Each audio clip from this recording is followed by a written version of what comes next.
Iran ने 3 NATO देशों पर हमला किया है। क्या ये किसी बड़े युद्ध की शुरुआत है? सोचकर देखिए क्या होगा अगर एक देश सीधे नेटो से भिड़ जाए। ईरान के हालिया मिसाइल और ड्रोन स्ट्राइक्स ने दुनिया को एक नए ग्लोबल कॉन्फ्लिक्ट के डर में डाल दिया है। क्या ये वाकई किसी बड़े युद्ध की शुरुआत है? वेलकम है आपका मेका माइंड एकेडमी में, जहां हम ग्लोबल जियोपॉलिटिक्स और इंटरनेशनल कॉन्फ्लिक्ट्स को आसान और एग्जाम ओरिएंटेड तरीके से डीकोड करते हैं। तो चलिए सीधे मुद्दे पर आते हैं। आखिर ये सब शुरू कैसे हुआ? वो कौन सी चिंगारी थी जिसने इतनी बड़ी आग लगा दी? अब देखिए, सब कुछ 28 फरवरी को शुरू हुआ, जब अमेरिका और इजराइल ने मिलकर ईरान पर एक जॉइंट स्ट्राइक की। इस स्ट्राइक में ईरान के supreme leader ayatollah Ali Khomeini की मौत हो गई। और ये कोई छोटी मोटी घटना नहीं थी, ये एक तरह का भूचाल था। इसके ठीक बाद उनके बेटे मुज्तबा खुमैनी ने कमान संभाली और ईरान की दशकों पुरानी स्ट्रेटेजी को पूरी तरह से पलट दिया। उन्होंने वेस्ट को एक अल्टीमेटम दिया और प्रॉक्सी वॉरफेयर यानी कि पर्दे के पीछे से लड़ने की जगह सीधी जवाबी कार्रवाई की पॉलिसी अपनाई। तो यही है सबसे बड़ा गेम चेंजर। ईरान अब परछाइयों में रहकर नहीं लड़ रहा, बल्कि वो सीधे टकराव के लिए सामने आ गया है। चलिए देखते हैं कि उनकी ये नई वॉर स्ट्रैटेजी असल में है क्या। पहले ईरान प्रॉक्सी वॉरफेयर पर डिपेंड करता था, मतलब सीरिया, इराक जैसी जगहों पर अपने सहयोगी ग्रुप्स के जरिए लड़ना। ये कुछ ऐसा था जैसे शतरंज की बाजी में अपने प्यादों को आगे करके खेलना। लेकिन अब नई लीडरशिप के आने के बाद पूरा गेम ही पलट गया है। अब वो सीधे मिलिट्री स्ट्राइक्स पर फोकस कर रहे हैं, खुले तौर पर वेस्टर्न और नेटो से जुड़े ठिकानों को निशाना बना रहे हैं। ये एक बहुत बड़ा स्ट्रेटेजिक शिफ्ट है, जिसका मतलब है कि अब लड़ाई छिपी हुई नहीं, बल्कि ओपन और डायरेक्ट है। और इस सीधी लड़ाई के लिए ईरान पूरी तरह से तैयार बैठा है। जैसा कि आप देख सकते हैं, उनके हथियारों के जखीरे में घातक सुसाइड ड्रोन्स, खैबर शेकन और फतह जैसी पिन पॉइंट एक्यूरेट बैलिस्टिक मिसाइलें, और तो और खुर्रम शहर जैसी हैवी मिसाइलें शामिल हैं, जो 2 टन का वॉरहेड ले जा सकती हैं। सोचिए ये कितनी तबाही मचा सकती हैं। उनके जो मेन टारगेट्स हैं वो भी बहुत स्ट्रेटेजिक है।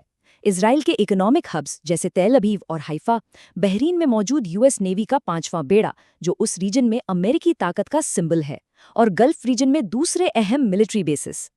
अब आते हैं इस पूरे एनालिसिस के सेंटर पॉइंट पर, जवाबी कार्रवाई। ईरान ने नेटो से जुड़े 3 देशों के ठिकानों पर हमला किया है, जिससे यूरोपियन देश सीधे सीधे इस कॉन्फ्लिक्ट में खिंच गए हैं। चलिए इस टेबल पर एक नजर डालते हैं तो समझ आएगा कि हुआ क्या। पहला हमला हुआ इराक के एरबिल में नेटो के एंटी टेरर बेस पर, जिसकी चपेट में आए फ्रांस और इटली। इस ड्रोन हमले में एक फ्रांसीसी सैनिक की मौत भी हो गई। दूसरा हमला हुआ साइप्रस में ब्रिटेन के स्ट्रैटेजिक बेस पर, जो एक और बड़ा नेटो सहयोगी है। और तीसरा तुर्की के इनकिर्लिक नेटो एयरबेस पर एक मिसाइल अटैक हुआ, जो अमेरिका और नेटो मेंबर तुर्की दोनों के लिए बहुत जरूरी बेस हैं। इन अटैक्स ने सीधे सीधे यूरोपियन देशों को इस लड़ाई में शामिल कर दिया है। फ्रांस का रिएक्शन जाहिर है बहुत सख्त था। अपने एक सैनिक को खोने के बाद प्रेसिडेंट मैक्रो ने साफ कहा कि वो ये पक्का करेंगे कि जिम्मेदार लोगों को इसका हिसाब देना होगा। सिर्फ इतना ही नहीं, फ्रांस ने ईस्टर्न मेडिटेरेनियन और स्ट्रेट ऑफ हॉर्मुज में अपने वॉरशिप्स भी तैनात कर दिए हैं। मतलब अब फ्रांस भी इस जंग का हिस्सा बन चुका है। इटली ने ईरान के एक्शन की निंदा की और अपने सैनिकों को सेफ बाहर निकालने की प्लानिंग शुरू कर दी, जो शायद डी-एस्केलेशन का एक सिग्नल है। वहीं दूसरी तरफ यूनाइटेड किंगडम ने अपना सिक्योरिटी ग्रिड और मजबूत कर दिया है और अपने मरीन्स और वॉरशिप्स को हाई अलर्ट पर रखा है।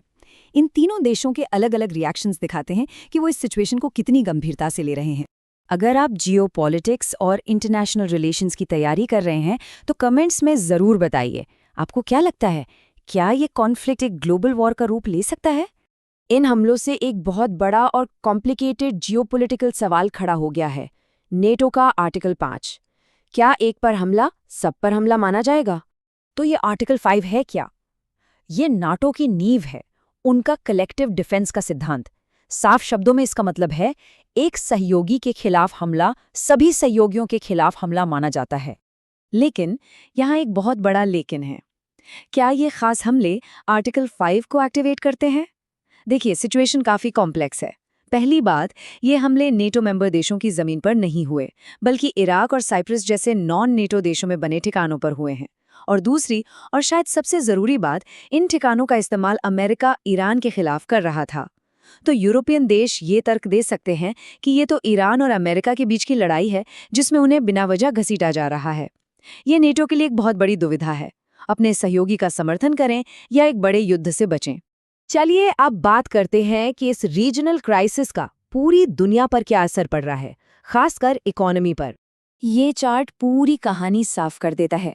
सबसे बड़ा असर 40% एनर्जी सप्लाई पर है, क्योंकि मिडिल ईस्ट दुनिया का पावर हाउस है। इसके बाद ट्रेड रूट्स में अस्थिरता, रीजनल इंस्टेबिलिटी और आतंकवाद के फिर से सिर उठाने का खतरा आता है। चलिए इन नतीजों को थोड़ा डिटेल में समझते हैं। स्ट्रेट ऑफ हॉर्मूज से ग्लोबल ऑयल सप्लाई चेन में रुकावट का मतलब है एक बड़ा एनर्जी क्राइसिस, जिसका असर भारत जैसे देशों पर भी पड़ता है, जहां हमने एलपीजी संकट देखा है।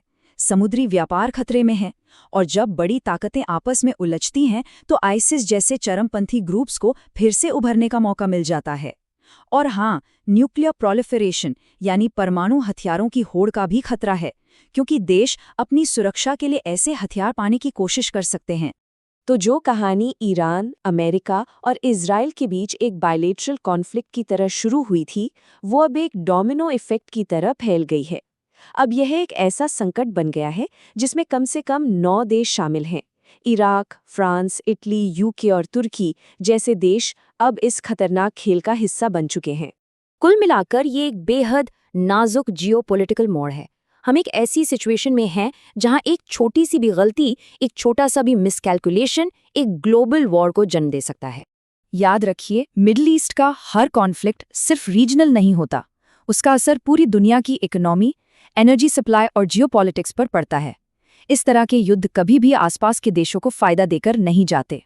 ऐसे ही deep exam focused geopolitics analysis के लिए मेगा माइंड एकेडमी को सब्सक्राइब करना मत भूलिएगा।